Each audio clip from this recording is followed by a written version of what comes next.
Mga kapuso, humihina na ang El Nino ayon sa Pag-asa. Sa katunayan, ang ilang lugar sa Lipas City nakaranas na ng pag-ulan. Para sa detalye, makakasama natin live si Paul Hernandez. Paul?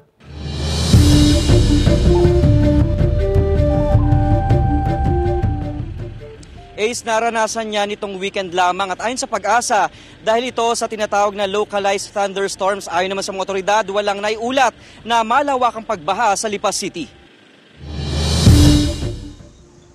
Darang pa rin sa init ang ilang pananim sa Lipas City, Batangas. Sa Barangay Pusil, 2 beses kung diligin ang tanim na sitaw kada araw.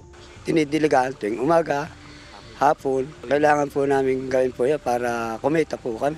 Pero may pagpaparamdam na ng pag-ulan itong nakaraang araw. Bagay na hinihintay rin ng ilan para kahit papano'y mabawasan daw ang alinsangan. Ayon sa Pag-asa, pahina na ng pahina ang El Nino. Paunti-unti po bumababa na po yung temperatura na nararanasan po natin. About naman po sa La Nina is more likely po magde-develop po ito by June, July, August. Ang mga naranasang pagbuhos ng ulan, dulot ng isolated thunderstorms at hindi pa raw tag-ulan ayon sa Pag-asa. Aasahan ng malalakas sa pag-ulan sa Hunyo at posibleng magtagal hanggang sa mga susunod pang buwan dahil sa La Nina. Nagdedeklag na ng mga estero at kanal sa Lipas City bilang paghahanda sa malalakas na buhos ng ulan.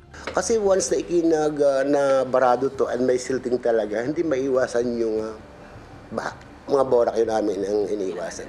Ang CDRRMO tutok sa monitoring ng lagay ng panahon. May surveillance sa mga lansangan gamit ang CCTV camera para mabilis makaresponde kung kinakailangan. Sa datos ng CDRRMO, nasa 4 na po ang mga lugar sa lungsod na highly susceptible sa pagbaha. Kaya nagbibigay din kami ng babala sa mga ating mga kababayan na kung ano yung forecast ng Pag-asa, ano yung mga abiso nila, ibinibigay din namin sa lalo na sa ating mga functionaries, barangay functionaries na sila din naman yung nasa baba.